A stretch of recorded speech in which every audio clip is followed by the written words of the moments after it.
The regular meeting of the Capital Long Range Improvement Committee will now begin. Good afternoon. My name is Jeffrey Strand. I'm the chair of the Capital Long Range Improvement Committee. Today is Wednesday, April 27, 2022, and it's just 12:02 p.m. beginning the CLIC meeting. Before we begin, I'd like to note that this meeting includes the remote participation of members as authorized under Minnesota statute section 13D.021 due to the declared local health pandemic. I will now call this meeting to order and ask the clerk to call the roll so that we may verify the presence of a quorum.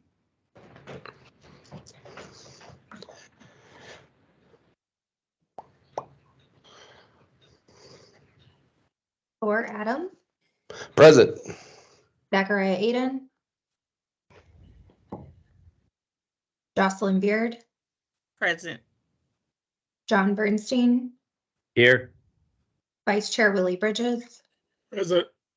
James Brown, Luke Cunningham, Here. Scott Engel, Amity Foster, Here. Iamam Gallagher, Present. William Graves, Kai Gamudstad,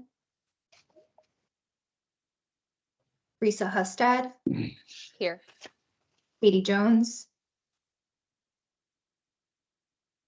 Matt Kazinga, Here. Richard Larau, Here. Erica Motter, Here. Dan McConnell will be late. Jake McCormick. Here. Dan Miller. Present. George Montague. Here. Todd Schumann.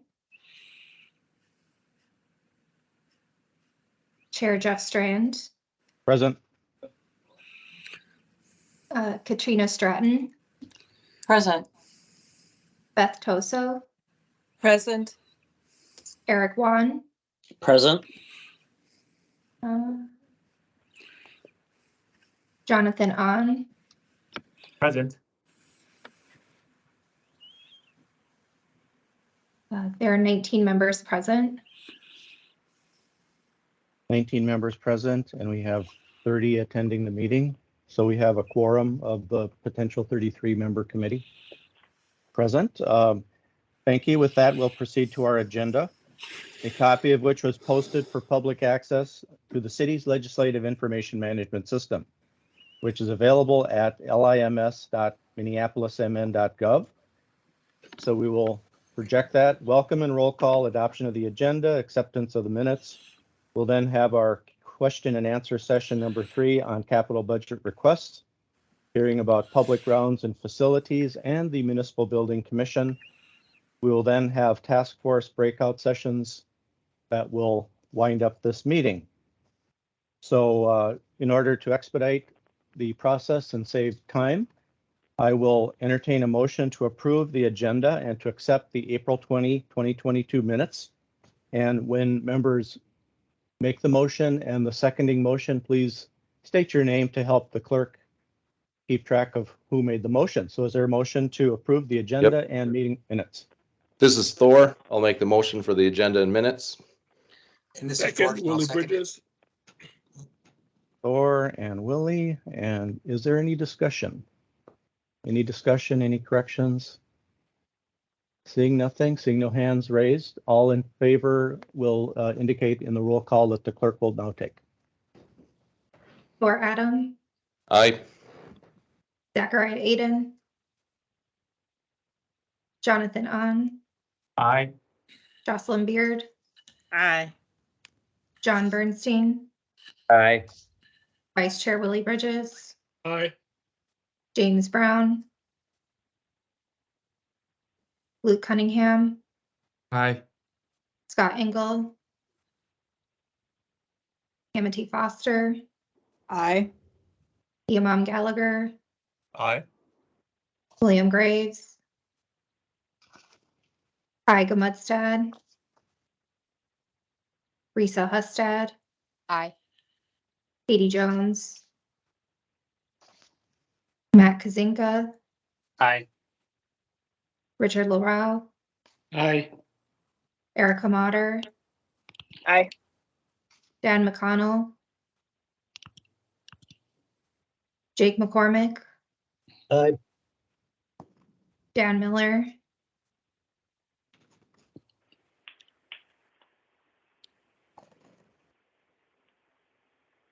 George Montague, Aye. Todd Schumann, Aye. Chair Jeff Strand, Aye.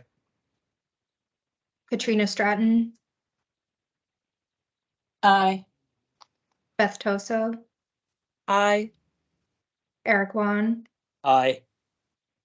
19 ayes. Motion is adopted. And then moving the agenda to the capital budget requests Q&A. Question to staff, are we going to be doing the Municipal Building Commission first or second? I see the executive director here and I see public grounds and facilities. So what will be our sequence today? I think we could start with public grounds and facilities. Okay, public grounds and facilities.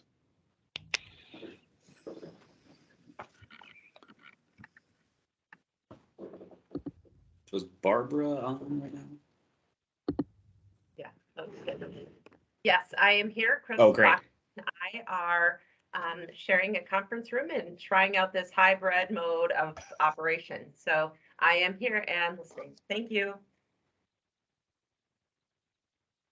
Very good. Well, let's proceed with public grounds and facilities. If there's any, we have the capital budget requests that all the members have reviewed, and this is our Q&A, but if you have any introductory remarks or short high-level overview that you'd like to state before we take questions from the CLIC members, that'd be great. Jeff, thank you for the opportunity. I don't really have a formal introduction. I'm just really interested in getting into the topic so that we can capitalize on the time together and that I might be of best service to you. So I'd like to just jump in if that's okay. That's fabulous. CLIC members, just raise hands and we'll do the speaker queue as they show up in the stack.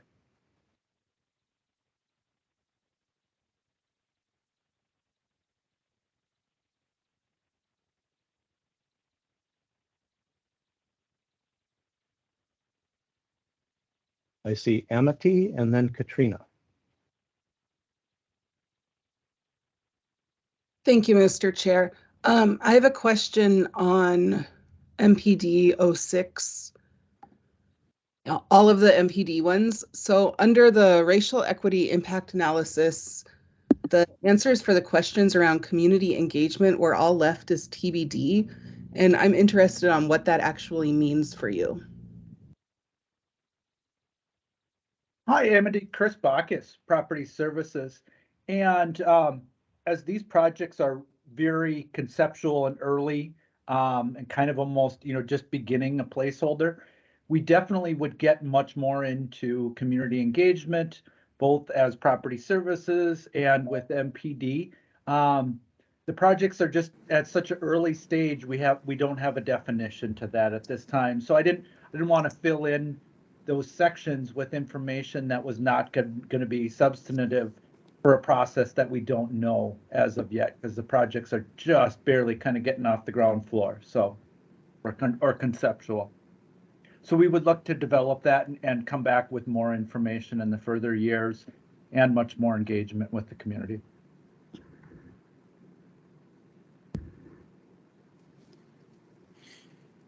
Good, or follow-up before we go to Katrina? You have to unmute. Yeah, sorry, I think I was hitting all the wrong buttons. So I'm curious, so like on MPD 04, the estimated project completion date is 2024. So when would that, like, what, do you have a cleaner timeline?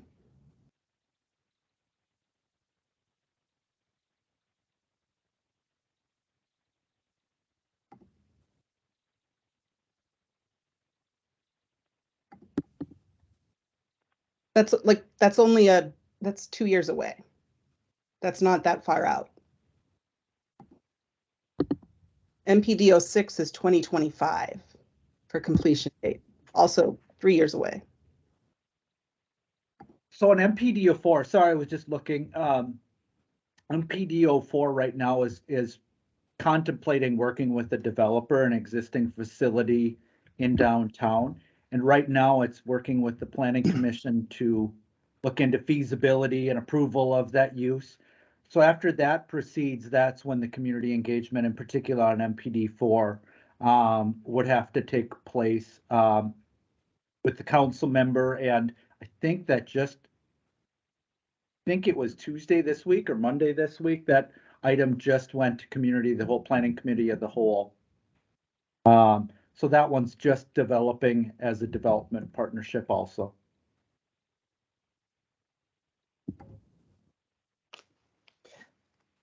Thanks.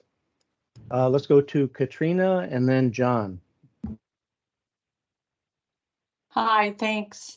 Yeah, I have a couple questions. I noticed on the Hiawatha training facility that you're actually going for LEED V4, but none of the other building projects are going to go for the V4.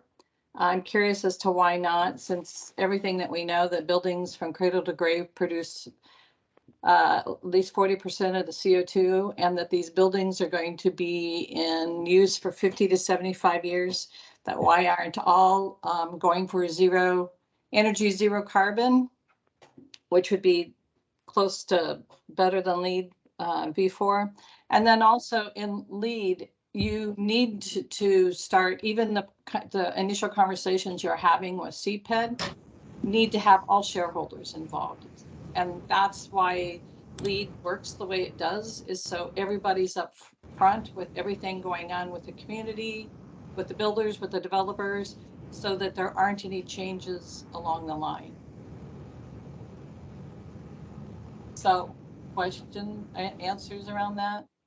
Yeah, and this is Chris Bacchus with Property Services again, and kind of taking over this project just in the last few months from the previous staff. So that project was special request to council for LEED Gold certified, and the previous version had to be updated to version 4. So that's why we kind of called out that we'll be going LEED version 4 on that project. Previous city standard was a LEED silver level of quality is what we build our facilities to. In working with the sustainability group, we are working to roll out a new sustainability standard that incorporates elements of B3 and also better valuation. Yeah, I see, Katie. And kind of modernizing that to bring it up. So V4 was kind of a move forward with the previous, and we're looking to kind of update that policy now to move forward. Is that a better kind of holistic answer? Just a little bit, but part of LEED is engaging all shareholders at the very beginning of a project. And it sounds like you're waiting for other inputs from city officials first before you go for it. So that kind of goes against what LEED is about.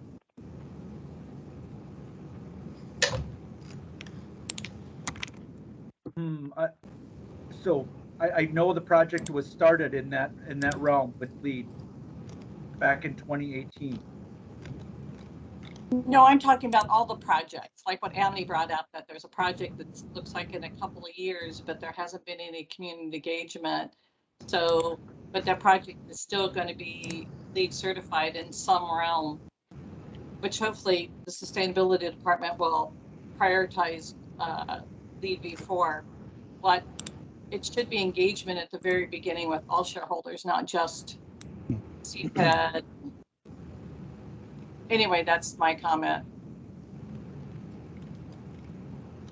Thank you. Go to John next.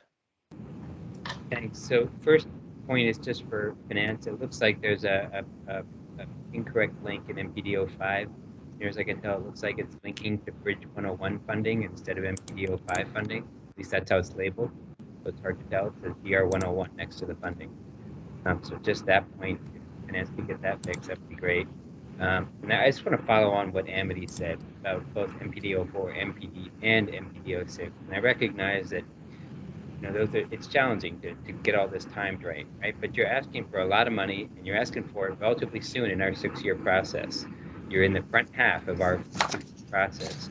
In fact, MPD04, you've already got $6 million authorized, and yet that one's a little bit further along in 06. You at least have a spot identified, but nothing confirmed yet. You don't even have a spot identified on 06. It just, these feel like you're asking, it's big bucks, and you're sort of asking us to approve these without a lot of information, which doesn't feel right. So and again, I recognize that, real world is this stuff is challenging, but either getting more information quickly or backing funding off a year or two or more would be great. Thanks. Any response to the question? Yeah, and in particular, I think MPD04 needs to be developed further, and more information to come on that, John. I think that's kind of a new project to me too. Thanks. We'll go to Katie, Willie, and Matt, and then Amity. I'll take you off the list if you dropped your hand from earlier. Okay. Hi, thank you. I have a couple of questions with regards to fire stations. If I recall correctly, there was we've had a project in the past. It's probably Fire Station 01 that was being developed, co-developed with a housing project. And so that's great and awesome. Really excited to see that. And I think especially given our landlocked nature of our city, the more densely and we kind of multi-purpose we can make our land, the better.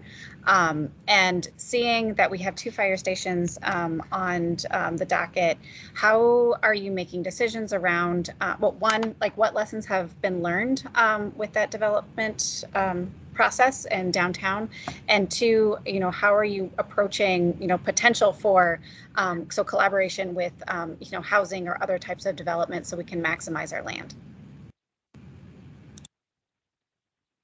Chris Bacchus again, Katie, and thank you for that question. Currently, it was Fire 12, and it's new fire station number 1 downtown off of Washington, and that building is nearing completion. Will be completed sometime this summer. And I think we've learned some things definitely from, it's still in process, so it's hard to look back at it completely. But we partnered with CPED and Sherman, and KA is the contractor. So there's definitely in contracting and working together. I know we're currently working and looking ahead at documents. So that is co-located with, I think there's some market rate and fixed rate housing there. And it's definitely of our interest. Fire 14 for new fire station 19 needs further definition, but that's actually looking at a partnership over on the U campus area.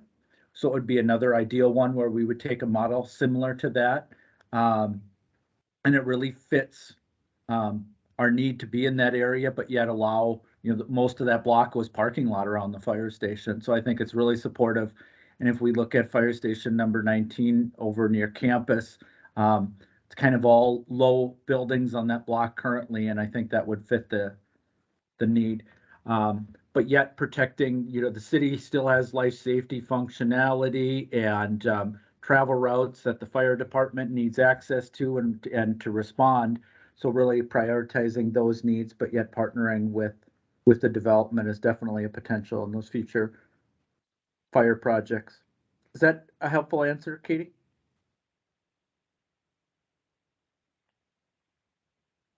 Katie, you're on mute. Thanks.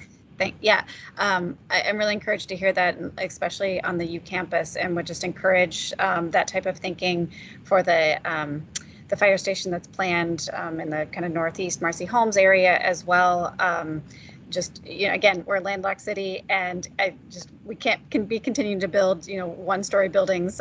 We just got to make use of our land as much as possible, especially in the time of, housing shortage. And so I love, obviously we've got to put first the needs of, the life safety needs of the fire station functionality. But yeah, any co-benefits that we can get out of this, I'd love to see more.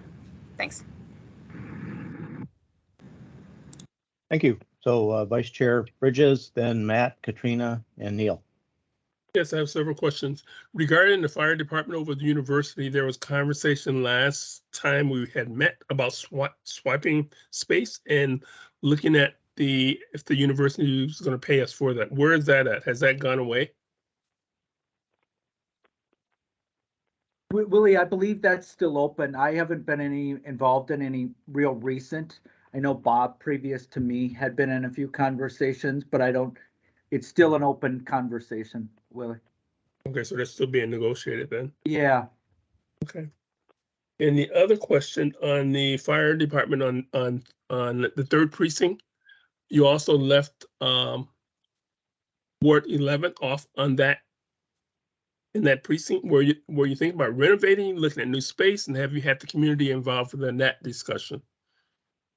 Willie, first, you had stated fire department, but were you talking about the police? I'm sorry. Yes, I'm sorry. 3rd precinct, and really, I know there are further conversations, and that's kind of initial that they're still working through and would involve future community engagement. I think just the options are still too many on the plate to where and what and how, but that definitely would be a part in the future, Willie. Okay.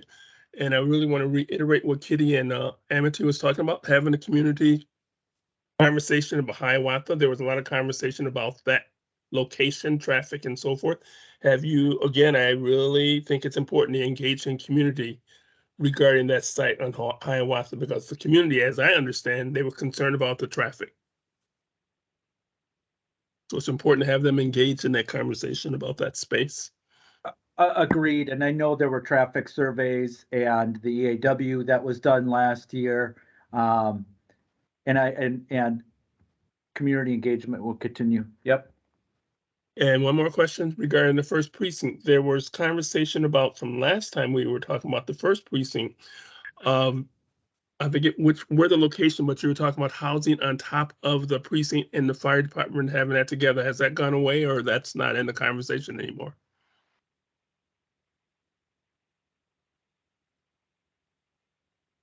Willie, precinct 1 as currently what I explained previously as part of a co-development, and I think it's housing adjacent currently in the proposal in that development. So maybe not necessarily, can't remember if it's over the top, but adjacent to the precinct.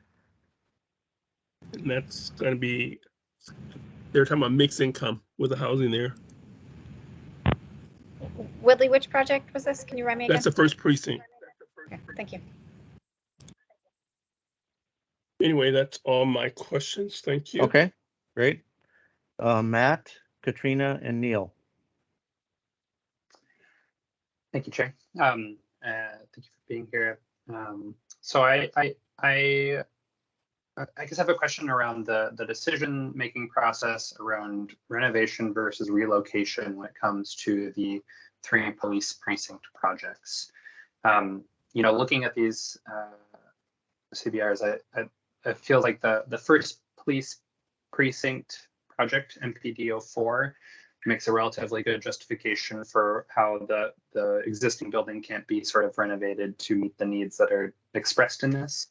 But I'm interested, the 4th police precinct project, MPD05, sort of takes relocation as a given, and I don't see any assessment of renovation of the existing property as an option in here, and I'm curious about why that is. Whereas the 3rd police precinct project, MPD06, does say it could be either renovation or relocation. And so I guess, what will be the process? What was the process to determine that the 4th police precinct can't be renovated and that relocation is necessary to achieve the goals that are stated. And then 2, what will be the process for the 3rd precinct to determine relocation versus renovation? So it's already been expressed many times, community engagement is critical in this, and you've said that will happen. I'm curious about kind of what that looks like. What is the general process that the department uses to go about that, and how different things are going to be weighed about renovation versus relocation? Yeah, thanks, Matt. Chris again. And I think it would be intended that both MPDO 5 and MPDO 6, so that's 4th and 3rd precincts, could both potentially be relocated or renovated in the existing location. And that, like you said, we would, at 1st precinct, we would make sure that we know the needs and can the footprint or the existing site meet those needs. And if so, then a renovation is possible. And if not, it's more of a relocation. So I think that both of those projects are very, very early conceptual, not formal design work done yet. So that would get developed and be part of the project evaluation, correct? And we just haven't gotten there yet, Matt.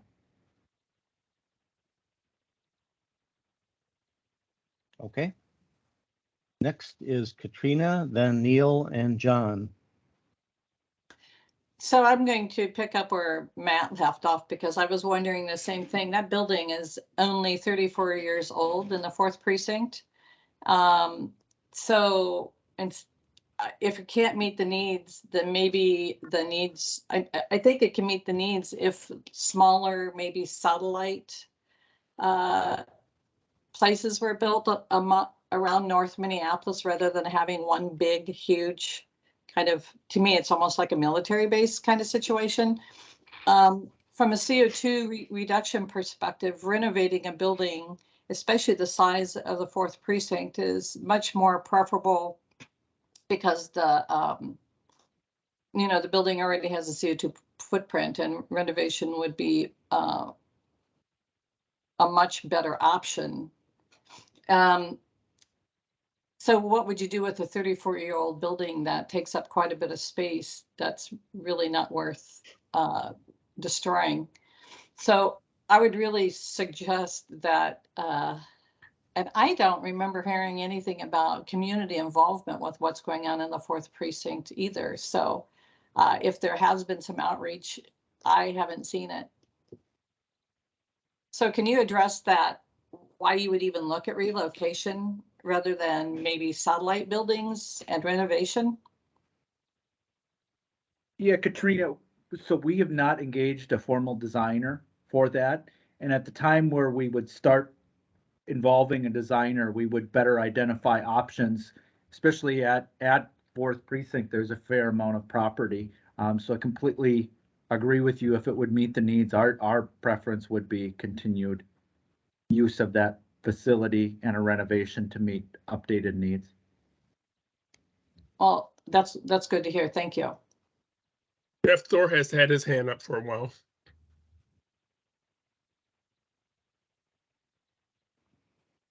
Yes, I had Neil actually. I see the queue number, so I see exactly who's in queue and the stack.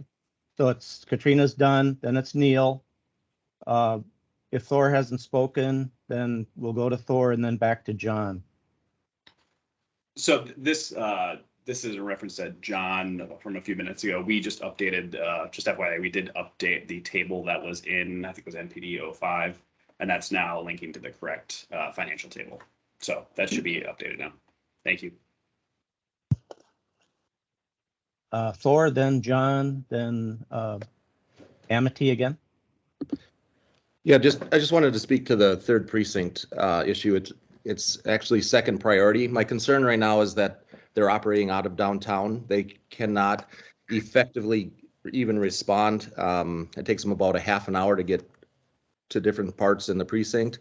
The building has water leaking through the roof. They're not in an ideal spot for many, many different reasons. The other issue too that I have is that the community is expressing just the burned out building. It just keeps trauma going and going.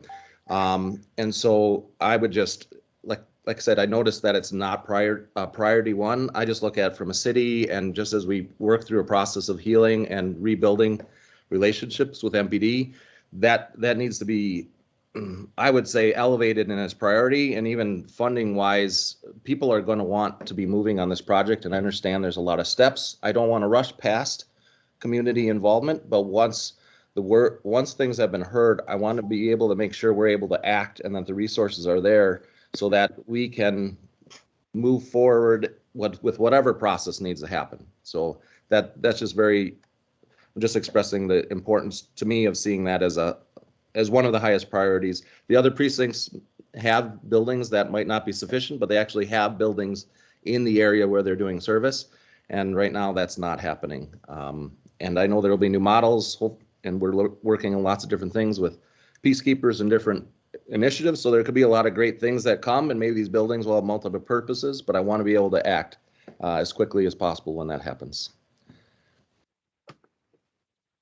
Yeah, we definitely agree to your comment, Thor, about having a home versus not having a home. And the current City of Lakes building, although it's functioning, doesn't serve the neighborhood. It doesn't serve the police very well. Yeah, so we definitely agree with it needs to be prioritized higher. John, and then Rich fell off. Rich, did you were on, but you fell off.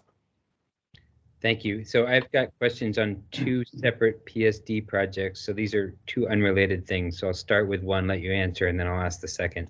This is on PSD 16, the farmers market improvements.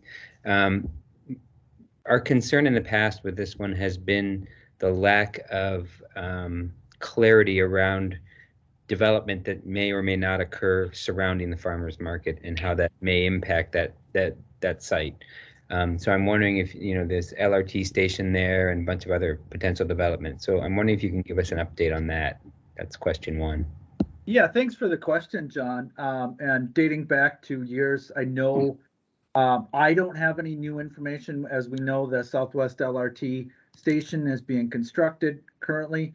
I know I talked to former presenter for Property Services, Paul Miller, somewhat regularly, and I haven't heard anything. So kind of the most I know, John, unfortunately, is no new news on my part. I think we perceive there'll be activity, but I don't have anything new on my plate, John. Okay, thanks. And then second question is on PSD 20. That's the renovation of City Hall. When the new office building was presented to us, one of the key points of that was there was going to be a lot of savings by being able to consolidate down a lot of rental that the city had around downtown for other offices. And so it looks like this project is specifically as a result of that consolidation occurring and renovation needing to occur in City Hall to accommodate that. This is a lot of money. It's 17 million bucks. I don't recall that kind of a number being included when this was first presented to us. I don't know if there's anybody around that can remember whether there was an anticipation that they would have to spend that much money renovating City Hall to make all this happen, or if that's incrementally more dollars than was originally planned. John, unfortunately, I don't have the history with that either, but I do know. So essentially, we've moved on to this is the restack of City Hall and reconfiguration of the uses that were not located in the new public service building, and the configuration and the appropriate build out of space in City Hall for the city functions. If I could get some follow-up on that one, that would be great. That might actually be a follow-up question for the finance department. I'm not sure. And we'd go back to what the assumptions were at the time that that new building was constructed, but it'd be good for context to know whether this is what was anticipated or if this is significantly more. Thanks. Yep, thanks, John. And I know for the most part, we've gotten out of our, flower exchange, crown roller mill leases, and those were the big savings getting out of the lease items and now consolidating into what we own. Yep. Okay. Thanks, John. I'm going to try to catch first-time speakers if I can. So I'd like to go to Rich, then Dan, and then Amity, and then I'll take a turn. Okay. So just to clarify, I was asking about PSD 22, animal care. Is this appropriate time for that? Sure, Rich. Yeah. Okay. So the first comment is, would it be possible to change the title of this to include the word animal? Regulatory services sounds like the least sexy thing that anybody's going to want to give money to. Secondly, the facility I've been seeing in the news has been getting a lot of attention in the last year or so due to extensive overcrowding and apparently a glut of post-pandemic animals getting returned. Has there been any updated input into this project and the sort of the importance of it, or shall we say the urgency of it? Thank you for the question, Rich. Chris Bacchus again. And we could sure consider a name change. I think that was just started last year. And speaking to the scope, so having just gotten the small $50,000 amount from last year, we plan to kind of kick off a better conversation with the animal care and control operation onto their needs. And I think that gets right into what you're talking about, Rich. So we intend to kind of start the process of better identifying their needs, hopefully in the next couple of months here. So I think next year we'll have a much better view of what this project is. Rich. Okay, so things aren't so desperate that we need really action this year. I noticed that the project was not funded last year. It didn't reach the level of it didn't reach our cutoff point for projects.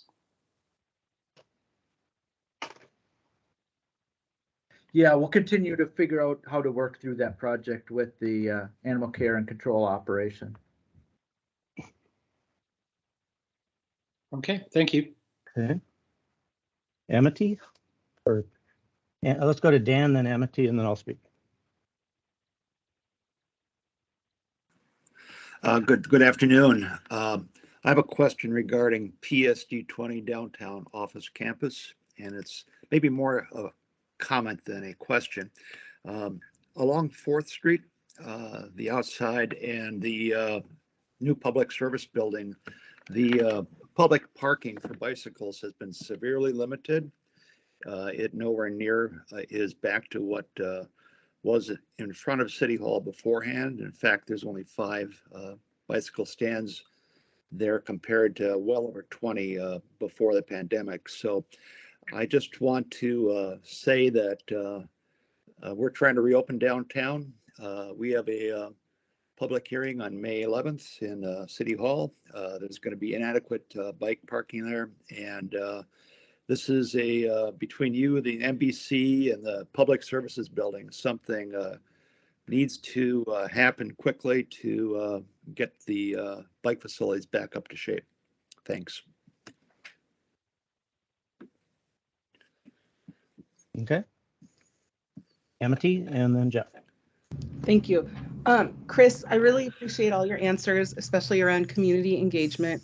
And I just want to, so community engagement is going to have an impact on how the police departments are seen in the community. I think a lot of times it gets pushed off as not necessary or not a priority because it's just talking to the people who live in the neighborhoods. But this is a way, like pushing it off like that demonstrates kind of a disregard of the community, whether that's intentional or not. And right now, anything around policing, like any opportunity the city has to better or even just address community, we should be taking that and prioritizing it. So whatever the timelines end up being around the departments, I just strongly suggest that you make them sooner rather than later. So I appreciate all your answers again, but thank you. No, thank you, Amity. Chris Bacchus again, and those projects are just at such an early level, and as they develop further, we'll definitely have a commitment to that. Thank you.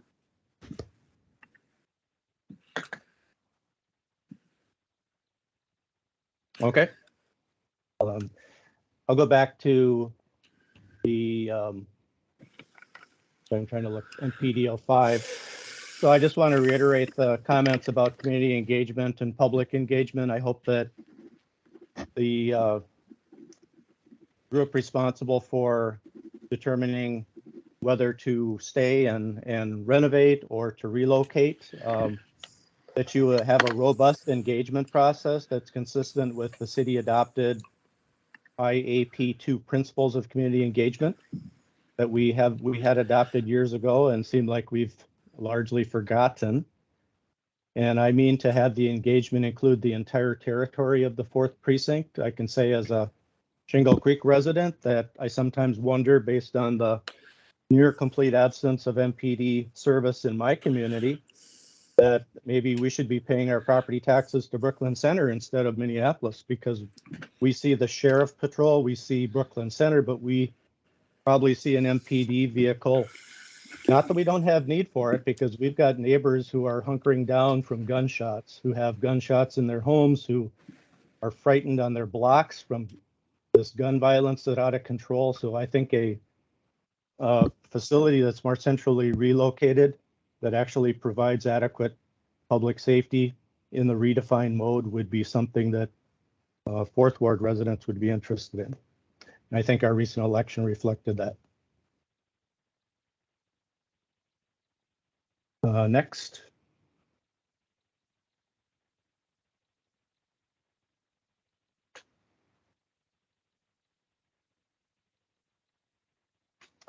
I guess we're not any more people in queue. I see Eric physically holding Eric his hand Wan? up. Okay. Okay. Yep. I guess I'm not seeing Eric yet. Right. Can you hear me? Okay. Yes. Yeah. Sorry about this. My raise hand function is not working in Teams. It was the same way last week. So, I have 2 quick comments. One is I want to agree with Katrina and also Jeff regarding the consideration of re-architecting how public safety works so that we become more community based. And one way to do that is to locate a substation north of Lowry, and perhaps invest less in moving the 4th precinct. There's enough functional space there to serve as a headquarters for the precinct. And if we can decentralize, I believe that services will be easier to deliver. I'm one of those homes that has bullet holes in it, and hears bullets every night. And it's getting a little old, and it's impossible to find police when we need them. So the closer they can be located to us, the better. That's number one. Number 2 is PSD 26, the security systems. So one of the challenges I've seen in the past is that you put up more cameras and there's no one watching at the other end. What is the connection of this technology to people actually using the technology? For example, in cameras, are those cameras similar to the ones that are on street corners, or are those at street corners the ones that MPD is in the MPD budget?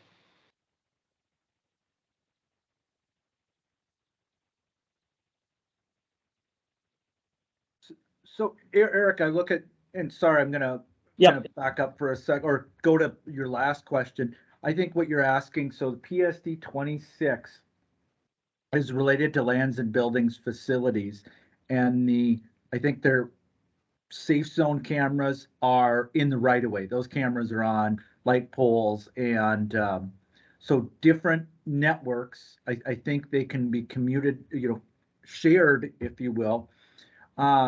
In the new building, we have 24/7 security, and all of our building cameras that are part of this. So this is building cameras, building fencing, but all the building cameras do now report to this security operations group in the new office building, and there is somebody there 24/7. So I think that was the primary of your question, the second part of your question, Eric. Does that help? Yes, that does. Thank you. I can see they're different systems altogether. They're not integrated. Yeah, so I think they can share some video, Eric, but they are different. One is think of the stuff in the right of way as a separate system versus the stuff on the city-owned property. And I think to your conversation, what I think your first question was, as the fourth precinct project would move forward, I think there, even operationally and with the MPD staff, there would need to be a whole other conversation about, does smaller outposts better serve? Or yes, I think there's a complete bandwidth of discussion that needs to revolve around operation and facility needs in the future. Correct.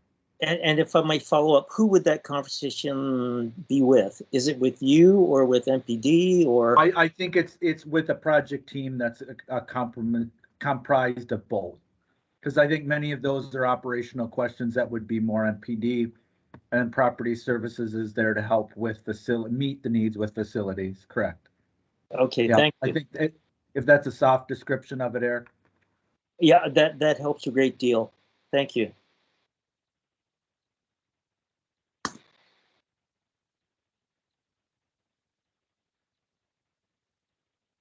Jeff, you're muted.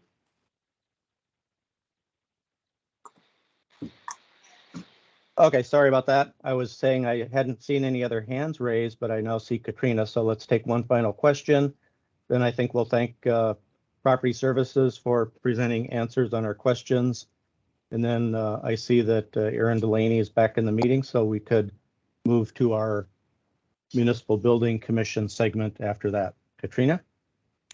Yeah, you just said something that was interesting when Eric asked you who the conversations would be with, and you didn't mention the community.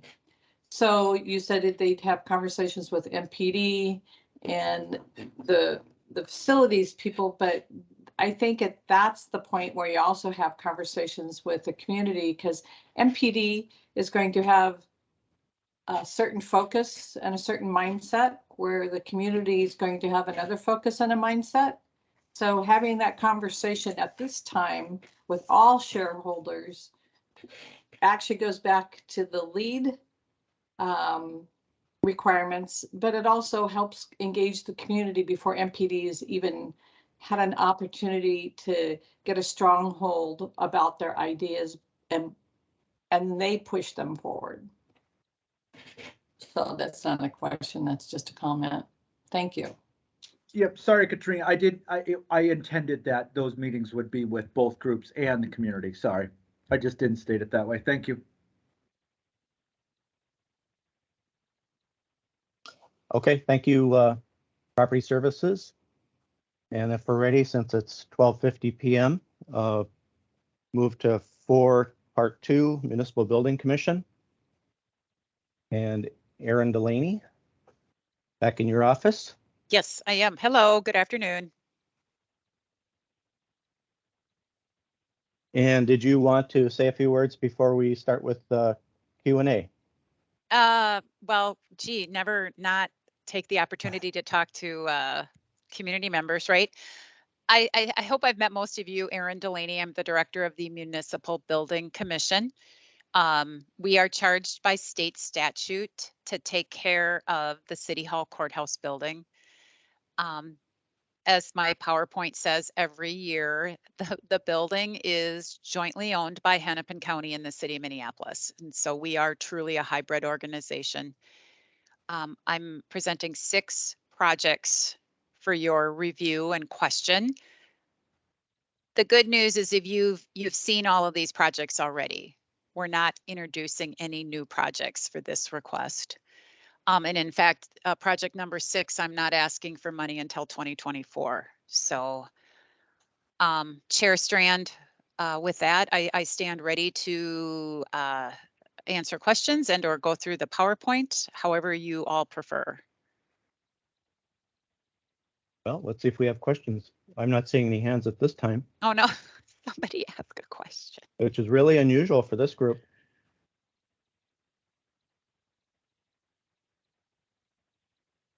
Oh. There we go. Okay. Dan Miller. Good afternoon, Ms. Delaney. I don't know if you were listening to the last presentation, but I raised a concern regarding the existing bike parking that's in front of City Hall, and the removal of what was there before the reconstruction last summer. There were some words that I heard from fellow members that that parking would be replaced, and it's not, of course. There's 5 posts of what there used to be over 20 along that area. Downtown is opening up. We're trying to get people to get there other than by a vehicle. So I would hope that you can do what you can do between Hennepin County and the Public Services Building and Public Works to advocate to get those racks up ASAP. Yes. Chair Strand, Member Miller, yes, absolutely. We did relocate some racks because of the reconstruction along 4th Street. There is a new rack on the corner of 3rd Avenue and 4th Street. I think you've seen that. And it is on our intent to add an additional rack along 4th Street. Yes. Well, that won't be sufficient. Okay. Okay. It's if you would have been out there last week as I was, there were more scooters parked in blocking places for individual cyclists to park than what was available. That's it's just not outstanding to put another little 5 post rack sitting on 4th and 4th. You really need to look at replacing the stuff that was along City Hall where it was, and that was it was our understanding in the Bicycle Advisory Committee that that was going to be done, and it hasn't, and it's going to present a big problem. Okay. Okay. You know, thank you. If there is that need that you've identified, then we will support that. We absolutely will, and add additional bike racks. Absolutely. Now, as a communication item, we also have indoor parking in the basement of City Hall as well that's available. It's a secured area complete with a shower and restroom facility that we'd like to promote as well within the bicycle community. And I know that your organization is aware of that, but absolutely, you have our commitment. My understanding is that that is for city staff, and that's great for them, but the public doesn't know about that, nor am I think that you probably have to have some approvals to get through there, but that doesn't work for people that are coming down to City Hall or to the Public Services Building, which really did an architectural flub in putting the majority of the parking on 4th and 5th rather than in front of the building. Those places are insecure compared to the public, front of the building. And again, you're going to be seeing Lyft and Bird and everybody else basically locking down a number of scooters at each of these locations that further limit parking abilities. So I just urge you to get with colleagues and to see what you can do ASAP to get more parking out there besides another corner post down on the other end of 4th and 4th. Thank you. Absolutely. Just one final thing, the facilities in the basement of City Hall, they are open to the public. They absolutely are. How would anybody know about that? Well, we try to communicate it as best we can. And always we can repeat. So thank you for that prompt. Would I go to the front desk and say, where's the parking, or how? I mean, Yep, I just absolutely. don't think that, you know. Yeah. Maybe a sign would be appropriate. Yeah. Let's go to Katie next, and then Neil. Neil may have a point of information. 2 questions.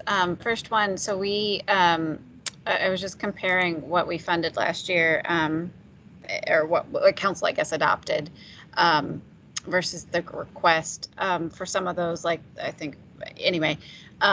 Did you just put those projects on hold, or what happened in the meantime, and what does happen if those get delayed?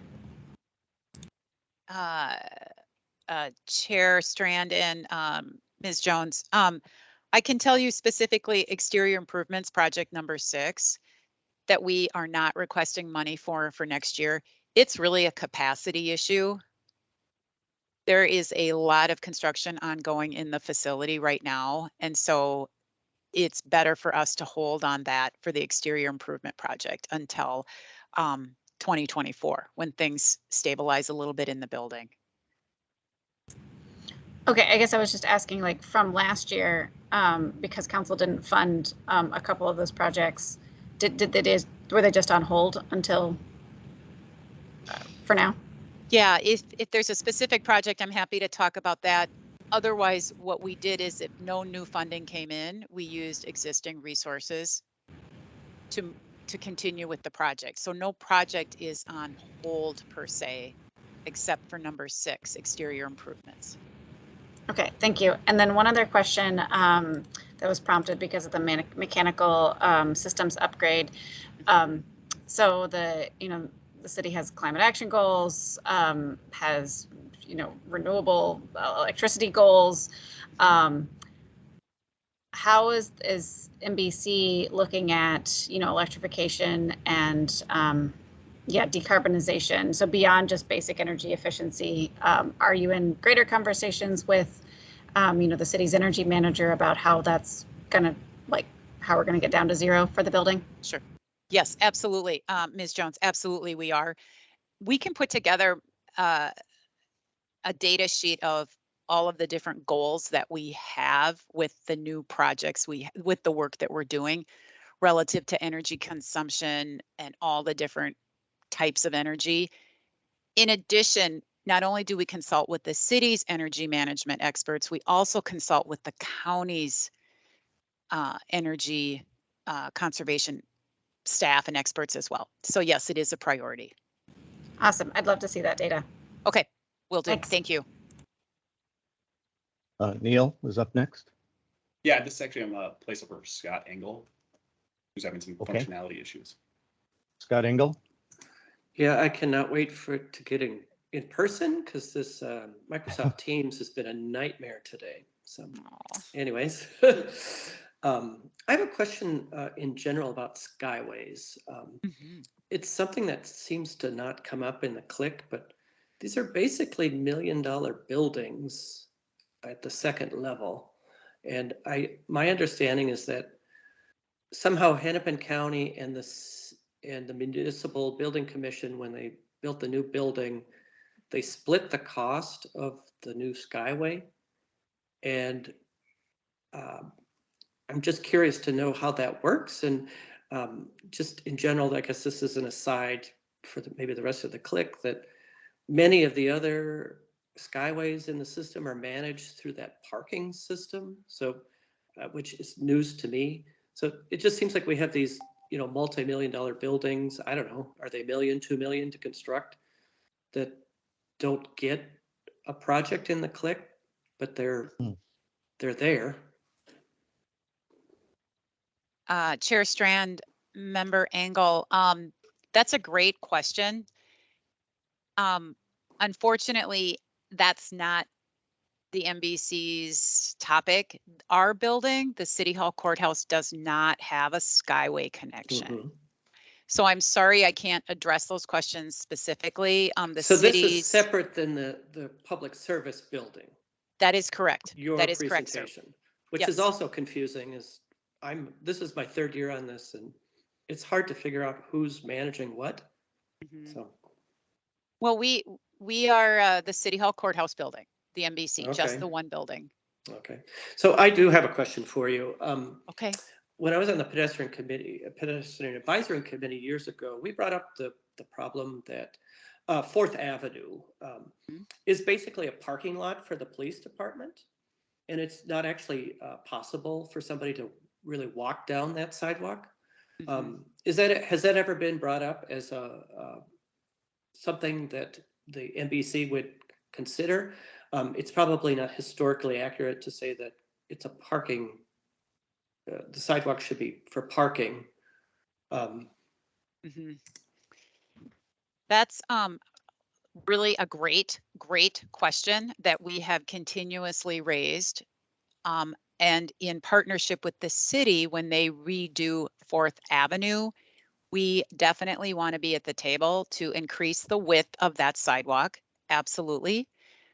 We as an agency have continuously been in dialogue with the sheriff's office as well, because that sheriff's garage is located right along 4th Avenue, which promotes or causes a lot of sheriff's office parking along 4th Avenue. Absolutely right. That could be dedicated to community parking and bikes and stuff. So I'm unfortunately, I just don't saying I have can't walk because I'm a blind person, and Okay. oftentimes I would want to walk from, because the NBC would lock the door on the light rail side, which is how I got there, taking the light rail. They would lock the door at 5 p.m. and I'd have to walk to the other side. And I was unable to walk on the 4th Avenue side. I had to go around to the 3rd Avenue side, which also isn't a great pedestrian experience either. Sure. Agree. Absolutely agree. A couple options I would suggest is, you can call the NBC security team. They are available to assist navigating the exterior of the building to safely get in on the 4th Street side. The building does close at 6 p.m. So prior to 6 p.m., the 5th Street entrance is available.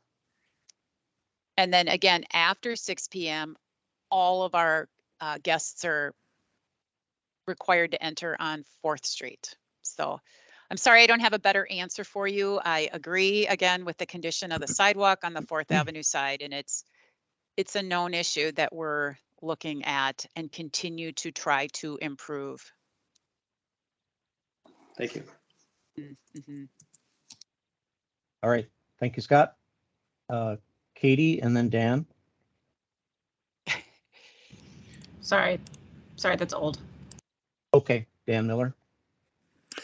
Hi, yes, I just had my first visit to City Hall after 2 years of lockdown. I noticed that on 5th Street, the new security doors that are installed going to the first floor there. What is the and I noticed there's a card reader on it. The doors were open. Is there a policy that you've established yet on when those are closed or locked down to the public? And how's that?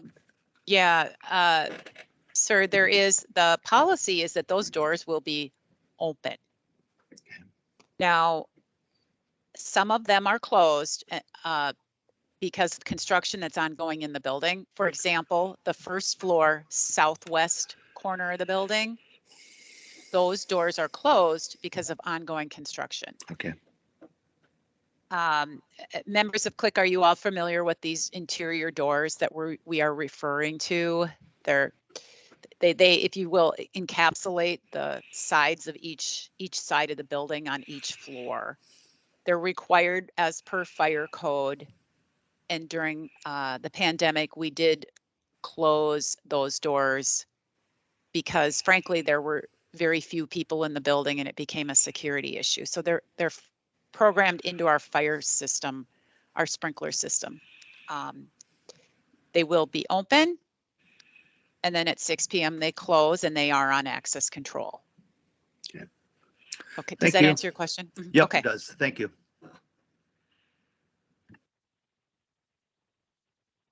All right, I don't see anyone else in queue, so I will go. And then Katie maybe is new again. Yeah. Okay, this is kind of off. This isn't a specific, but a couple of general questions. Number one is, as a person who this past year, being a political season, and we're all engaged residents who serve on Click, we often wear many different hats. And so I'm wondering about the use of public space. As a taxpayer, I like to see public facilities like Hennepin County libraries that are made available for community organizations after hours, weekends. I know that NBC gets a fair amount of revenue, I believe, from your receptions and renting space, right? And I'd love to see the new municipal building be made available to the public for community engagement meetings and things like our precinct caucuses when those are held in person. So one question is, when and how is NBC space available to community groups, neighborhood organization, cultural organization? I'm not talking about having, Joe Blow go in there to do a marketing thing for his private business. I'm talking about non-profit, public engagement activities. So that's the first question. And then second question, And I want to thank Willie for chairing the meeting so well last week, as I had a knee replacement last week.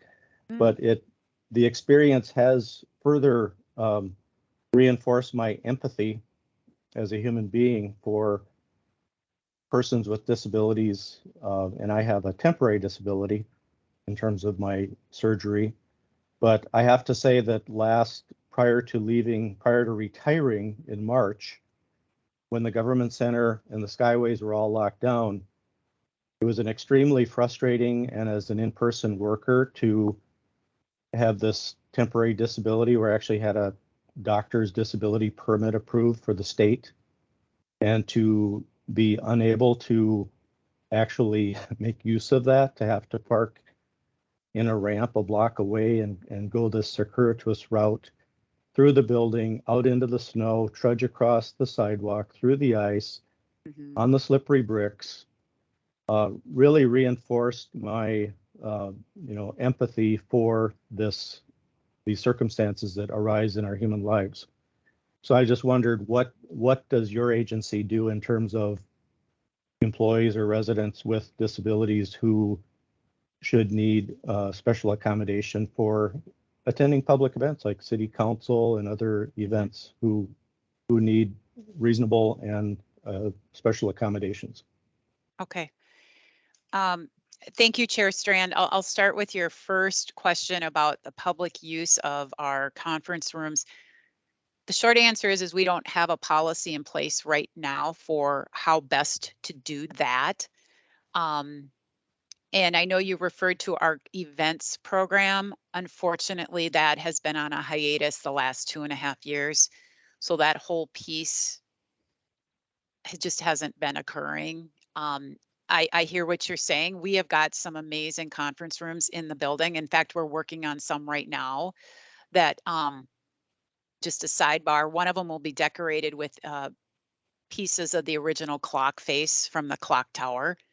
So of course, we want to promote those conferencing rooms for public. So that is something on our to-do list, is how best to publicize that and then develop policies around it. Again, the building closes at 6, so we have to just be cognizant of how that would all work with our security team. Your reference to access to the building, again, sadly, the 5th Street entrance is not accessible. We've several years ago had preliminary studies looked at, is there a way we could make it accessible? The costs are very daunting. Right now, our philosophy is to refer our guests on the exterior to enter on the 4th Street side, which is completely accessible. This building is 130 years old. No excuse. It's just a different building that we have to work with. You come in on 4th Street, you come in on the ground floor. On 5th Street, you come in on the 1st floor. It's just the design. I think we can always do better at promoting the service. We do have NBC security staff available for anyone that needs assistance and or directions to access the building. And perhaps we could do a better job communicating that even on our website. Call the security desk and they can meet you and escort you into the building. So I hope I've addressed them. I hear what you're saying, and thank you. You raise a good comment about public use of the building. I mean, we want the public in our building. We absolutely do. The NBC board very clearly wants public and community in our building, and we need to make that happen. Thank you. Katie? Yeah, I know this is probably not so much like purview, but because we're talking about NBC operations, I'm just curious. You said the opening hours, the building closes at 6. How does that change when there are, late council meetings or things where the public is invited to engage? Sure. No, Ms. Hill, that's a great question. Unfortunately, we've just come off of 2 years of remote meetings. So we haven't had that. Prior to that, when there was late council meetings, of course, the public is welcome to stay until the end of the meeting, until the end of their business. Absolutely. And again, pre-COVID, when we did have, for example, I think the bike committee, City of Minneapolis bike committee met after hours in our building. And that's absolutely allowed. We have to coordinate access out and access in because the building's closed. But yeah, that the building closing does not restrict community access for meetings. Does that address your question? Okay. Very good. Great. Let's see, are there any final questions? If not, we're running on close to 1:15. We do have some additional agenda item for City Planning Commission Joint Public Hearing and Community Connections Conference. So unless there are any final questions for Executive Director Delaney, we'll thank you and move on. Perfect. And thanks again for your detailed information. Thank you for your time. Take care. Thank you.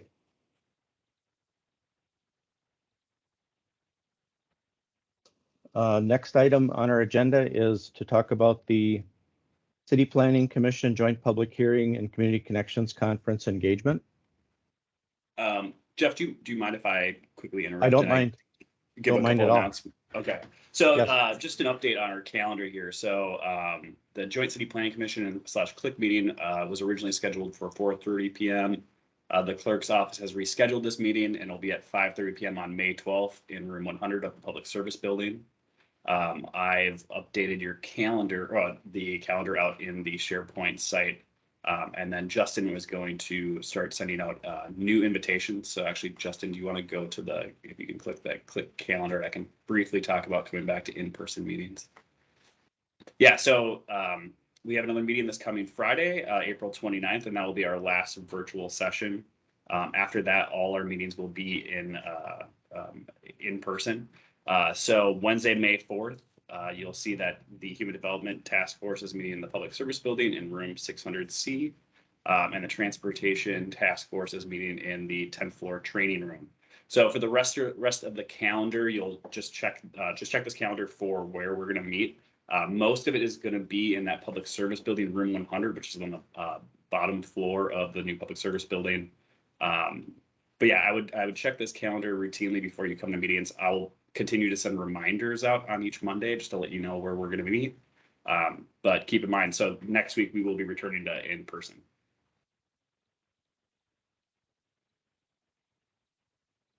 And Neil, in case you haven't mentioned it, everyone will receive updated calendar invites. So the current calendar invites are set up for our remote participation through Teams.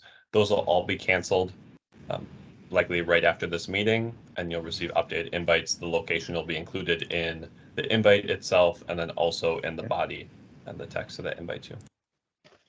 I saw that Katie has a question. I see Eric's hand up as well. Okay, I see Eric. I answered it. Sorry. Okay, I have a quick question. Are there enough outlets in room 100 for us to plug our laptops in?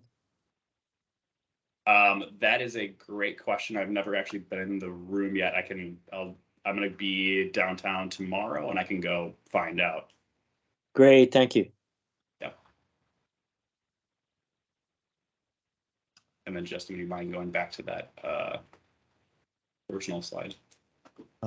Where will you have, so Click members can get the light rail, they can get bus, they can bike, they can, if they do travel by auto, they can park where? So we're working on that right now on we're getting parking vouchers and we're working on getting some transit tokens as well. So, but the parking will be at the Hoff ramp, which is about 2 blocks away. And I hope by next meeting, I'll have like a little flyer set up for you guys so you can, I'll send that out to you with more information on where and how we're going to do the parking and transit reimbursement. Amity has their hand raised. Yeah, thank you. A question about the Community Connections Conference. I RSVP'd to work that early in the morning. Are masks fully required? I don't know the answer to that. I can go ask NCR, the organizer, what they're requiring. I'm not sure right now. I can ask and then let you know. Great. I'm going on a big vacation immediately after that, and I do not want to risk COVID. So depending on what that answer is, I may cancel my RSVP, like my shift. George is next. Yeah, hi, and I apologize, I was not at the last meeting, so this may have been answered, but I've not seen the ranking form for this year to evaluate this year's project. Are we going to do that this year? Or if not, what is the process by which we're supposed to be tabulating scores for the various proposals? So we haven't sent out like the full list yet, and so we were just kind of making our way through each of these Q&A sessions. People wanted to do it while we were going through the Q&A sessions and then talking about other task force after. So once we're done, I think on Friday we should send out like the master list of ranking recommendations, and then you'll have I think about a month before you have to turn it in. But we will send out like the main template. Okay. And you can, executive committee will take full responsibility for that. We wanted to make sure that the task force group recommendations were there, since while we have the discretion to, go outside of the recommendations, we feel that since it is our rule that we have recommendations from the task force groups, that we try to have that complete for members before they start their ranking process. We know that many of us want to get started on day one so that we're not waiting till the last 2 or 3 weeks. Okay, no, I just want to make sure I was up to speed, so thank you. That was a side of, this is John Bernstein. That was a side effect of the change in the schedule this year. Instead of having 2 huge days of presentations, we just have the one day that's a little bit longer and a lot of 2-hour meetings, which is the good news. The thing that had to change was how we go about distributing the score sheet. And there was concern about having multiple copies out there. So we were waiting till all of the task force work is completed around the score sheets before they get distributed, which, as Jeff said, still gives everybody a month. Okay, great. Okay, then I think the next thing will be the breakout session. So Chair Strand, I was going to say, so was there anything, I know we had talked previously about asking people to help prepare materials for the Community Connections Conference. Was there anything, how did you want to go about that? well, what I'd like to suggest, having done Community Connections multiple times as a neighborhood and community engagement commissioner, that one thing that the city staff at the NCR department did for us was they just did a simple, foam back board, maybe like a 2-by-3 foot presentation board, which gave the names of the commissioners and their districts. So like if you had something easy for you, it'd be like the city map and maybe the click member names by mayoral or ward appointment, that the members who are able to attend could just prop that up, and then the public could walk by and say, oh, that's interesting. How do I learn about click? And so if the executive committee can work with staff to put together like a 1-page fact sheet that tells about click,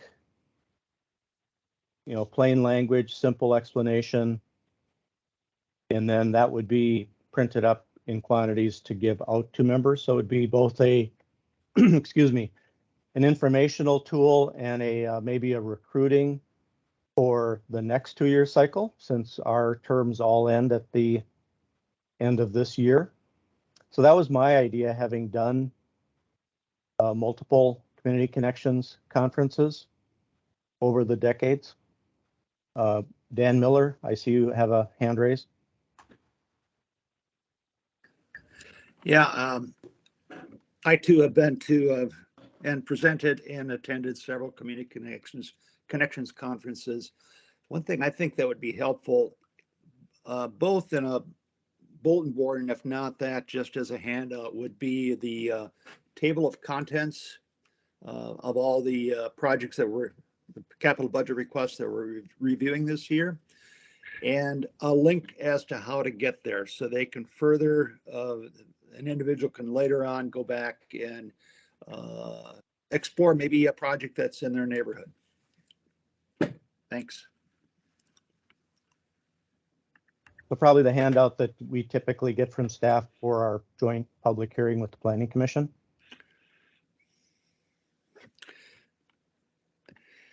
Yeah, either that or I tell you, I think that the table of contents is a perfect way of sort of seeing how things are divided up by different things, and it's a little less of a spreadsheet. It's a little more comfortable to do, but it's either way. I mean, I think that just having something that people can find these things easily, and we can explain how to find them would be helpful.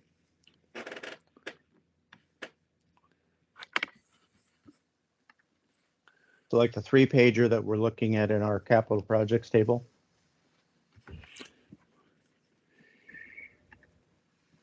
Pages 1, 2, and 3 of 1,686 pages. I'm just looking at what's online for the capital Okay. budget requests and presentations with the bridge across the top of it. And Yes. I don't know if that fits on one page, but it's a nice layout. It's Okay, looks like 3 pages. yeah. If members have any suggestions, I'm hoping that Finance and Property Services has capacity to have a map plotter from one of your fellow departments in your new building, or like a foam board mounted city map. I'm not sure on that. I Okay. can go find out more, but Okay. The handout I don't think will be an issue, but Okay. I'm not sure on the phone board. But we can talk more about that. Okay. I do see Eric's hand up. Eric? Yeah, Neil, is there a handout that sort of takes it out of the project, an understanding of capital planning as being projects, and making it more applicable to your normal person on the streets? Understanding that if there's brown water coming into to your faucet, this is the place to come to find out about water mains. Do you know what I'm saying? Is there something better explains what we look at and why it's important to participate? So we have like some language that we did. I think you guys had developed last year or the year before, and like a flyer that went out. I can put that in the SharePoint and see if that's language you all would want to be used in the used for a handout. But my suggestion is that we should just appoint a few people to work on this, and then we can talk more about this next time or on the side. Okay, sounds great. Amelia? Thank you. I just wanted to sort of say, as we're thinking through the community conference, so no one in the budget office has been to or worked at a community conference, because most of us are new during the last 2 years when it was not up and running. So we would take your, we want to support your vision for how this looks for the click stand, the click booth, or whatever they're called. There will also be a separate city finance booth there that I will be attending as well. So my suggestion would be, if there are things that you think would be good to have there that you don't own yourself, or possess yourself, that you would bring in, if you could get us a list like today, then we can figure out if that's something that exists, try and use our networks to colleagues that have done this before to see if there are resources that would help. But if we could get an early notice so that we have time to do that outreach, that would be helpful. And then of course, if there are handouts that you want to make that take this information and put it in a different lens, always helpful to have non-finance brains on this. So we can do copies, and we can print that stuff out, so long as we have enough notice. So I think if there are a list of things that you want us to investigate, let us know, so that we can get started on that, because this is a new thing for us in the budget office as well. Sounds perfect. And yeah, I have to admit that we relied on the neighborhood and community relations to do the printing. So I will, not meaning to violate a rule, but I'm going to put a picture from a previous public engagement session that a former Commissioner Nick Chickowitz and I were volunteering for the city, and so we were tabling. And I think I have examples. I have the example because it was a one-time use thing of the poster board that NCR did for the NCEC. So again, it could be, keeping it simple. I was fortunate. I think they had a plotter, and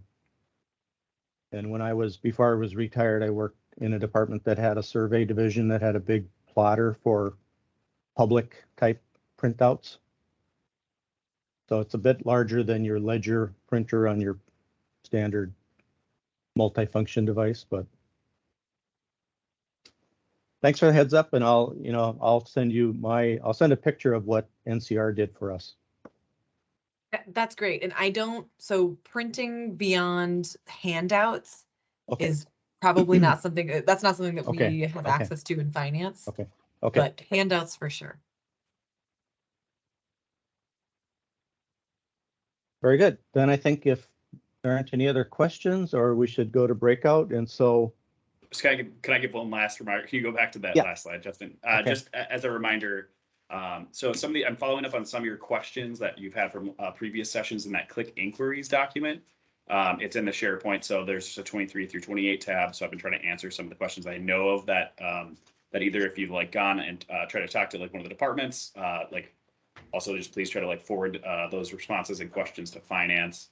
But I'm trying to follow up on some of those questions through this 23 through 28 click inquiry. So check there if you're looking for an answer on outstanding question. Additionally, ethics training, please try to get this done by 4/29, so Friday. We'd really appreciate it. With that, it looks like Dan Miller has a question.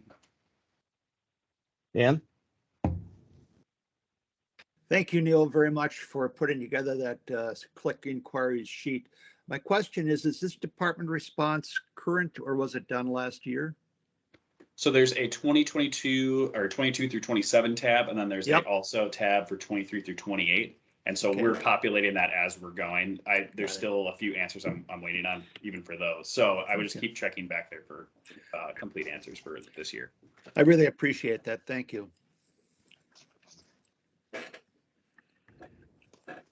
So task force chairs, are you wanting to state anything about the Friday half-day meeting? So I'd like to suggest, because of the volume of capital budget requests being looked at on Friday, that we try to wrap up the Q&A by 11:15 to give transportation task force an opportunity to do all its ratings, which will be a voluminous list. Right, John?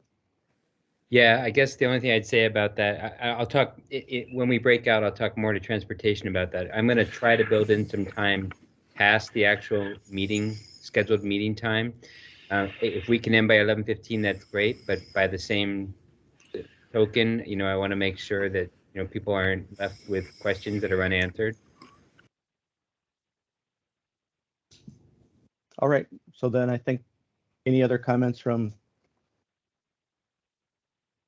Human Development? Otherwise, before we break out, I have to read these other final remarks, I believe. For our final virtual meeting. Milestone. HD, any comment? Any comments from HD Task Force before the breakout occurs? No. Okay, so here you go for the. Well, just one. If we get lost again, as we did last week, so we should just log back in and you'll move us over there, correct? Okay. Wow. Okay, with that, we've completed all items on the agenda for this meeting, with the exception of task force breakout rooms.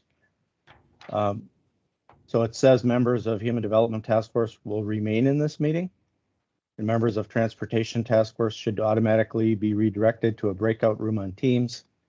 If you get disconnected, please rejoin the main meeting and staff will get you to the correct breakout. So I ask members and staff if there are any other matters to come before this meeting. Seeing none, if not, and without objection, I will declare this meeting adjourned, and the conclusion of the task force breakout rooms. Our next meeting is Friday, April 29, 2022. Thank you, everyone. Off to the breakout rooms. All right, I'm going to open the breakout room for transportation. As a reminder, we just had a little issue with this last couple meetings. Give it a minute to get your audio to sync. You might not see video right away. If you do get disconnected, just rejoin this meeting. We'll get you over there. I'm going to open that room and you will automatically move momentarily. Beam me up, Scotty. Thanks, Jen. Who is staying with human development? Justin, are you staying with that? Yeah, I'll be with human development. Great.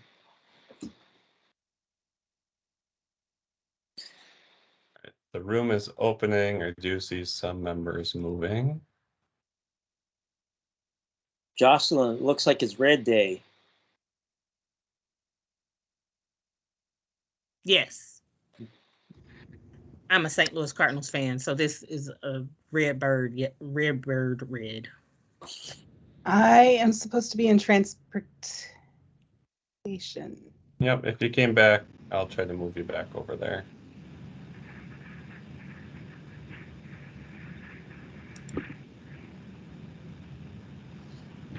I feel like we had better success with this last year.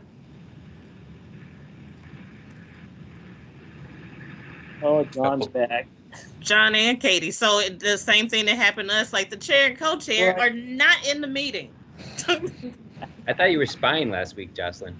I was not. Eric and I couldn't see, and no. You're welcome to spy anytime you want. Thank you.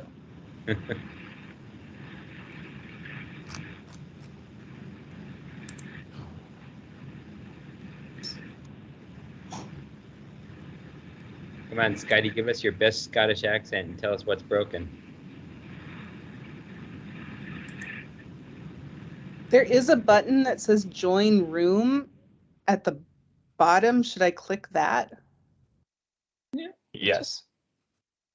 Yes, So because it says you're in the meeting for each of you. So I was probably user error. I clicked the button that said rejoin, which probably put me back in the main room. Yes. Yep. So do you see an option to join the room? Oh wait, room one hold. Let me try this. Yep. Jump over there. Okay, he's gone. All right. Thank you for your patience. As we noted, Friday will be our last virtual meeting. Then we'll be in person. Todd, do I need to assign you as well? Yes, please. All right. Eric, I'm going to pull up the ranking form if you want to get started. I'll get Todd over to the room. Great. Thank you, everyone. We have quite a few to get through today, so let's see if we can do them in chunks. One of the things I worked on this week with Neil is we're going to have a separate folder or separate file for comments, so we can all start writing into that single document. We'll have more on that this coming probably at the Friday meeting. We've already started with one. Matt Kazinka, thank you for getting the first comment done. I'll send out the link a little later. Okay, Justin, are we ready to? There we go. Okay, we have 2 fire stations. This is Amity. Justin, I clicked on the join room and got to a black room, like black screen. Okay. Amy, I'll keep trying to troubleshoot for you. Unfortunately, it says you're assigned to the room and that you were in the room. So I will keep trying to get you over there. Okay. Thanks for letting me know. Justin, make this a little bigger, please.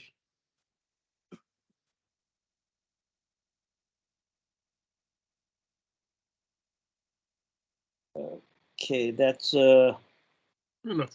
perfect.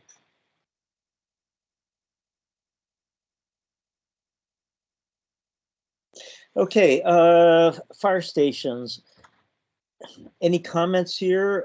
As you can see what we scored them at last year, in the case of fire station number 11, that was significant and strong contribution. Are there any comments here for the fire stations, or do we want to stick with what we did last year?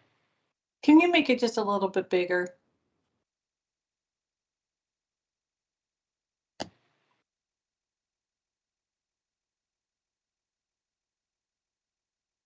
Is that good? Okay, it's cutting off the bottom of my screen now. So any larger, it's going to be gone.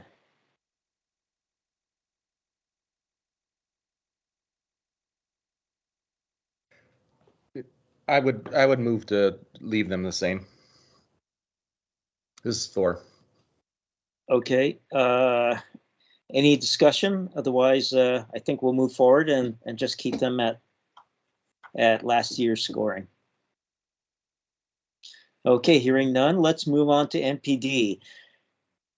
As you might recall, last year we had some difficulty because there was no request for the 3rd precinct, and the ranking for the 1st and the 4th precincts were a little messy. So we had an extensive comment to in the click report that asked for more information. Some of it policy information, other planning information.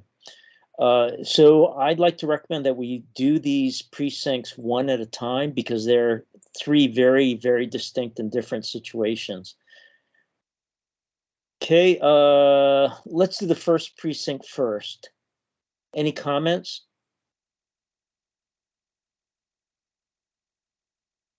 Thoughts? Do people remember this particular precinct? Okay, I see nods. If there are no comments, I think we'll just keep it at that score and move on to the 4th precinct. Any objections? If not, 4th precinct.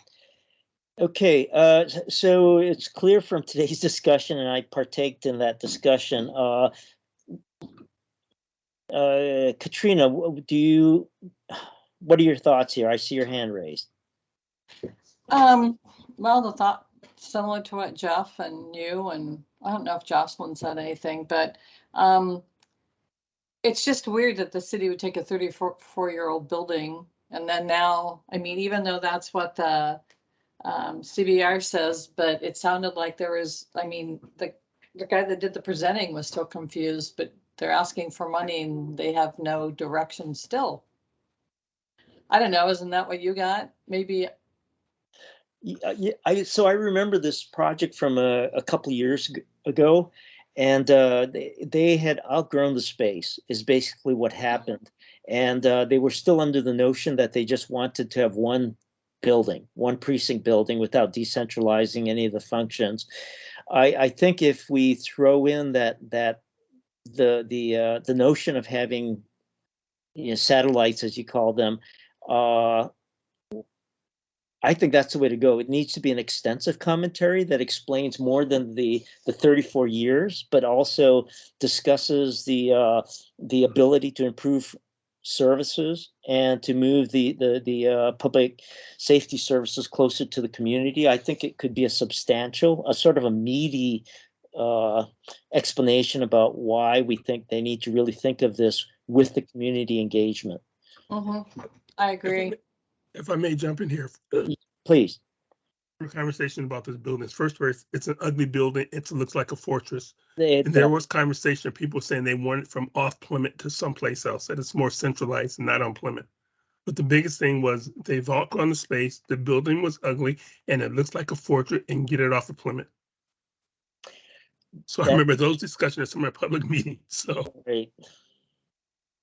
Jocelyn?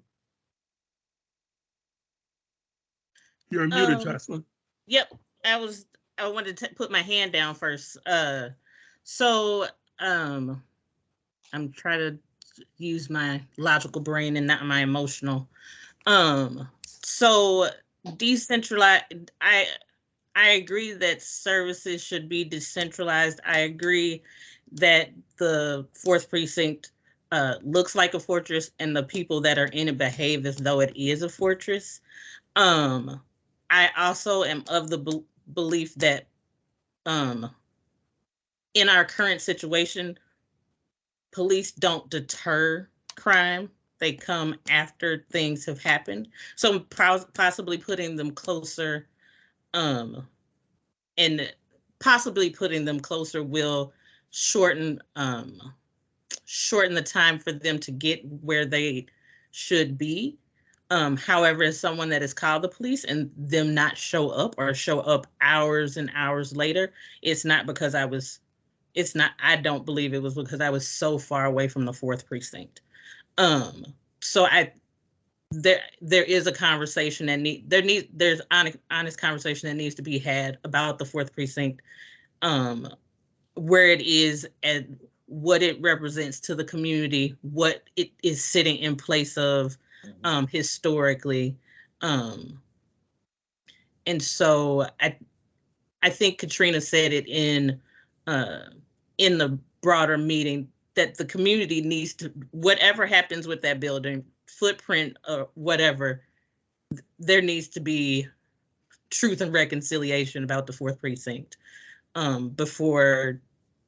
because otherwise the community is going to feel like, as we feel constantly, that things are being done to us and that we don't get input. And even though we hear in this committee that it's not a broader conversation, and that it's if not done well, it's gonna just provide more animosity, and not be a conversation about public safety.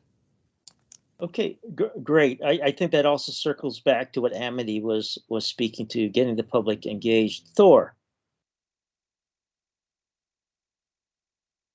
Yeah, the Minnesota Department of Human Rights just came out with a pretty important piece, I think, in this discussion. A lot of these projects and proposals were done before we had kind of an honest conversation about what happens and what needs to happen going forward. And so I think as we look at scoring these projects, it's important for us to make sure there's language that's pointing out you're kind of pushing something that's different. The inspector of the 3rd precinct said in their steps toward rebranding, I'll say it's steps because there's a lot of things that have to happen. They're trying to go to a guardian rather than a warrior model, which is we've heard about. They're going to a guardian kind of philosophy. I don't know what that means or how that looks, but I think that all plays into that. We're looking at different things, and when maybe it is substations, multiple buildings, because we're just shifting things down. And so I would be hesitant, as you know, even as we're scoring some of these projects, I understand that change has to happen, but just change based on old models is not what we're looking at doing and not what we're looking at funding. And so, yeah, just as that goes to our comment, and also how much money we put toward a building. I think we should be cautious on throwing a whole bunch of money if it just ends up with the same old pattern, because we're really trying to break those patterns, and sometimes starting with the funding that can help reestablish how to do things in a proper way. Okay, I'm going to add something here. Our comments from 3 years ago, in effect, had to explain why we ranked the police facilities very low. It wasn't because they weren't a priority, but because the discussions had not advanced far enough for us to know where the community wanted to go.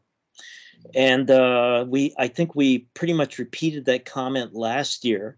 We're looking for leadership. We're looking for policy guidance from the city council and the mayor on where the city is going, so that we can leverage the capital investments in a way that best supports that vision. What are people's thoughts right now? Should we just stick with how we ranked it last year, but with an extensive comment that gets at the heart of what needs to be achieved? Kitty's hand is up. Oh, Kitty, your hand's still up. It hasn't gone down, so I wasn't sure what to do with it. Yeah, it went down for a minute. Oh, okay. Thor brings up a really, really good point, and I just want to address Willie's points, because the majority of his points through renovation and reconstruction on a current building can all be addressed. I mean, what the aesthetics of the building are, I mean, it's very 80s design, but the aesthetics can be changed a lot easier than just deserting a building and moving off. But the biggest thing is what Jocelyn said, and I'm a privileged white woman, and I feel like things are being done to me here. I can't imagine if I was a person of color, how that would feel. So community engagement, especially when the city talks about LEED, the whole LEED thing is everybody's input up front, because you save so much more money than like Upper Harbor. Upper Harbor was designed and a lot of money was put up front. Then the community said, hey, we haven't been engaged on this. There was a lot of money wasted on that Upper Harbor because they didn't engage the community appropriately. So anyway, the aesthetics I'm not worried about, because that's the easy part. Okay, I'm done. Okay, so we have 1 and 4 are a little different from 3. 3, there is no building. And Thor, I think you spoke to that in a very, very important. I assume you live in that precinct. Yes, in the Ventura Village part of Phillips, so very impacted by these things. I know Longfellow is having a meeting here shortly. Just again, kind of echoing those thoughts of when you drive past, it's more than just what's going to happen with the building or how are we doing policing. It's just a reminder of tragic events that were very damaging to the community as a whole, and you just have to look at it and be reminded over and over again. So to me, there has to be something has to happen. And when I look at the scale of time frame of thinking, oh, so another 2.5 years of just a building sitting there before money's put in, or however those things happen, that seems off in how we should prioritize the seriousness of change that needs to be happening. And that building is still kind of it's just like there's lots of different words, but something needs to be done. And so I guess I'm encouraged that they're already talking about the community. When we talk about leading first, the community groups are coming together and saying, here's what we want to have happen. So I think some of the initial community engagement is happening already. And so wanting to make sure that the funding can follow behind what I would say more quickly or as quick as possible within the funding process, when the community has spoken that there's action and that people don't have to sit and say, oh, they're not going to do anything anyways. They never listen to us. I want to make sure that we have funding in place so that when the community speaks, then there's action that can be taken on what the community is saying. Okay. I want to, if I can, I want to concur with what Thor is saying. I live in the 3rd precinct also, and I know the community neighborhood saying they want words of police. They're too far. They never get to when they're called. It's too far away and everything. And I would just, reprioritize it. I think it's critical. They need to do something with it. They need to move on it. They've been talking about it. They haven't done anything. And the community at the meetings and neighborhood meetings are saying, where's the precinct? And their excuse, they're too far away to get to where they're needed. So I agree with Thor saying they need to, move that one up. So may I entertain a motion here on 3rd precinct, because we don't have a prior year on it. So you've used, Willie, you used the term critical. Is that the level of need that you're citing? I feel so. Yes, I do. I do.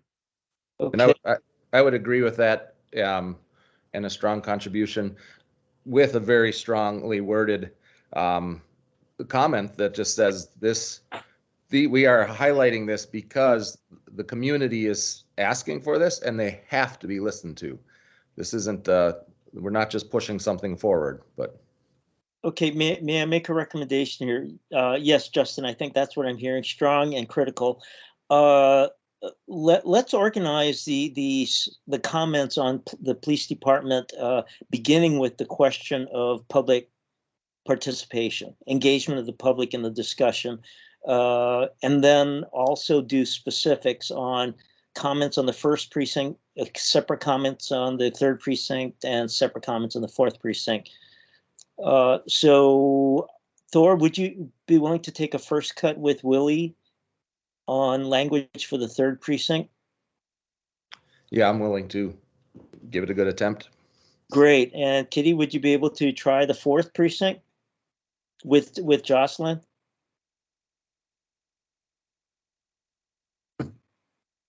Kitty, you're muted. It's Sorry. Yeah, I could do it with somebody, but I'm a crappy writer. I'll draw pictures, but I'm a crappy writer. okay, Jocelyn, look at.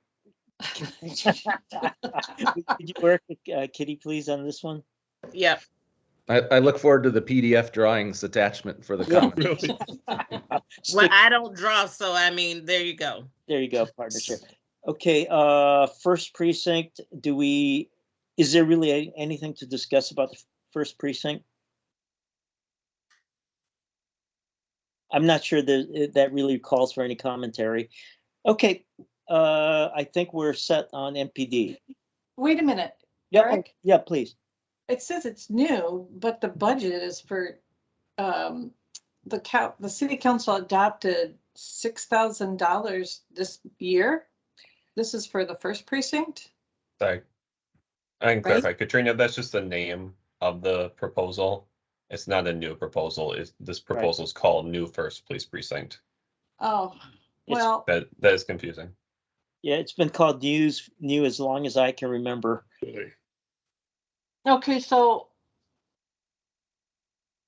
I'm confused here. So if we have, there's budget for 2024 and the third precinct is still out there doing nothing, and we have this as significant. Mm-hmm. Am I confused? I mean, so is the first precinct? Okay. It'll fall in the list of priorities, and the third precinct will move up. Okay. And maybe help a little bit. That first precinct we talked about before, they were going to build the building as a dump, for one thing. It's literally a dump, and they were going to buy land. That's why I brought the question up. So it's been discussed about that building before, that everyone agrees that the building they need to move out of the building. There's not enough space, there's not enough space. There's not enough anything in that building. It's a dump. So that's why it's there. So hopefully they make some movement on it.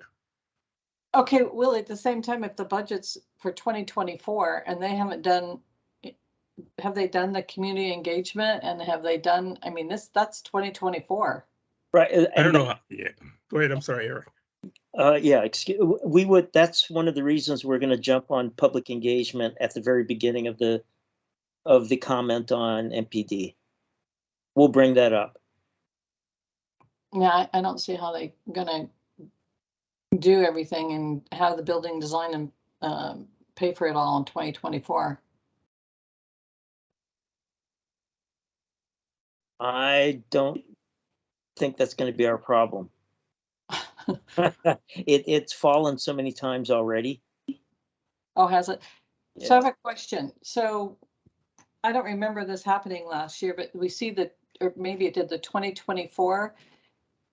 Can we suggest it moves out just 1 year so they can do the appropriate stuff? Do we do that?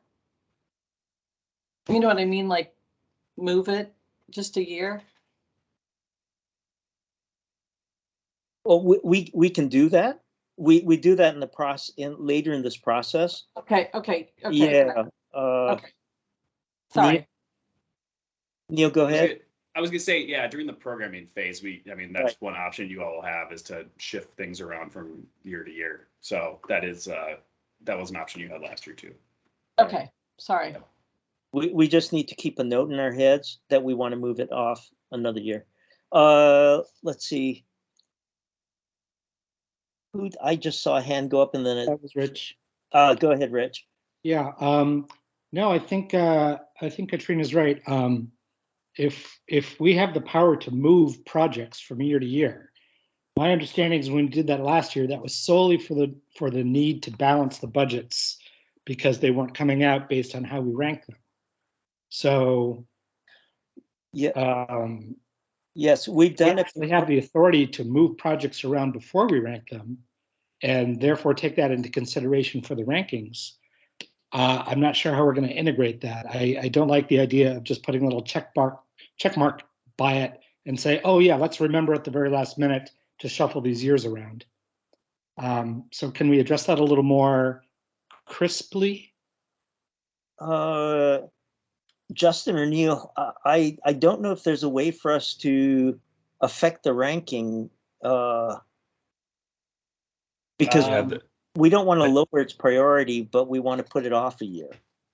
Right. Really, that does happen in the programming phase. So you need to evaluate the CBR as it's written to see project priority, contribution to city goals based on what was submitted to CLIC. I would recommend you determine your recommended range for the task force. Obviously, individually as members, you can decide to deviate from that. We'll see where these projects all fall amongst all CLIC members, and then that's the time really to get into that programming piece of a lot of that movement last year, like Rich said, was to balance different years. But certainly, if you want to move a project for other reasons, such as what's being discussed, that's the appropriate time to do it. It's easier to do your ranges based on what was submitted rather than try to get ahead of that with making programming decisions and then affecting your ranges. Okay, fair enough. Okay, without objection, let's move beyond the police now.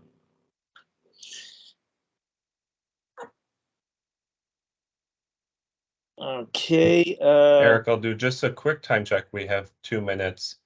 If you want to end at 2, we don't have any additional projects that we'll be seeing on Friday that this group will do recommended ranges for, so I'll defer to you as chair, Jocelyn as vice chair, your order of operation. So I'm thinking we could give ourselves 2 minutes back by adjourning early. I think these are all coherent packages that we should see as packages rather than as discrete projects. Do I have agreement on that? I'd agree with you, Eric. This is Thor. I agree as well. I agree too. Okay, great. Willie, do you have any final comments before we adjourn? No, I don't. I do not this time. No, I don't. Okay, thank you, everyone. If you have any problems preparing comments, give us email either Jocelyn or me, and we'll work together on that. So thank you, everyone. We'll see you. When do we see you again? Friday. Friday. Just want to make sure we all remember. Okay, see you. All right, bye-bye. Sure. Bye-bye. All right, Bye. thanks. See you Bye. guys.